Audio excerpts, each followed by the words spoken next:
Hi అందరికీ. ముందుగా అందరికీ వెరీ హ్యాపీ దివాళీ. సో, ఈరోజు మన టాపిక్ వచ్చేసి దేవుడికి పూజ చేయడం.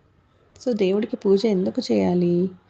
నన్నడిగితే దేవుడికి పూజ చేయడం వల్ల చాలా చాలా చాలా బెనిఫిట్స్ ఉన్నాయండి.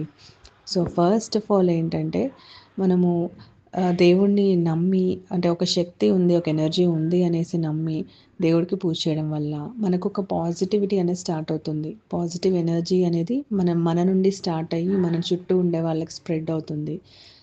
లైక్ ఇంట్లో మన ఫ్యామిలీలో, మన చుట్టూ, మన ఇంటి నిండా పాజిటివ్ ఎనర్జీ ఉంటుంది. ప్లస్ ఆ పాజిటివ్ ఎనర్జీ మనల్ని నెగెటివ్ వైపు వెళ్ళకుండా మనల్ని పాజిటివ్ వైపు వెళ్ళేలాగా చూస్తుంది. నెక్స్ట్ వచ్చేసి మనకి మెంటల్ పీస్ అనేది ఉంటుంది. ఎందుకంటే మనం అట్లీస్ట్ 5-10 మినిట్స్ మనం దేవుడి ముందు కూర్చొని మన బాధలన్నీ చెప్పేస్తాం కదా! సో, మనకు రిలాక్సేషన్‌గా ఉంటుంది.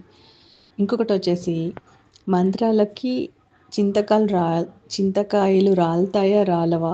అనేది పెద్ద క్వెషన్ కదా! సో, నన్నడిగితే ప్రతి మంత్రంకి ఒక ఒక ఎఫెక్ట్ అనేది ఉంటుందండి, ప్రభావం. సో, మంత్రాల వల్ల కొన్ని పనులు క్విక్‌గా జరిగాయి కూడా నాకు పర్సనల్ లైఫ్‌లో. So, and the main thing is మనకి మేబీ మనం మెంటల్‌గా అనుకోవడం వల్లనో ఏమో కానీ డైలీ పూజ చేసేవాళ్ళు లైక్ హ్యాపీగా ఉంటారు. సక్సెస్ అనేది వాళ్ళని త్వరగా చేరుతుంది. త్వరగా వాళ్ళని వరిస్తుంది అనుకోవచ్చు. So, this is all about puja. So, మీ ఒపీనియన్ ఏంటి పూజ మీద? ఇలాంటివి ఇంకా బోలెడు టాపిక్స్ తీసుకొని మనం డిస్కస్ చేసేసుకుందాము. మీరు ఏ ఏ టాపిక్ కావాలి, మీకు ఏది ఇంట్రెస్టింగ్‌గా ఉంటుంది డిస్కషన్‌కి అనేది మీరు కామెంట్స్‌లో పెట్టండి. So, I will try to make a video. And మీరు కామెంట్స్ చేయడం స్టార్ట్ చేస్తేనే కన్వర్జేషన్ చాలా ఇంటరాక్టివ్‌గా ఉంటుంది కదా! So, let's make it more interactive.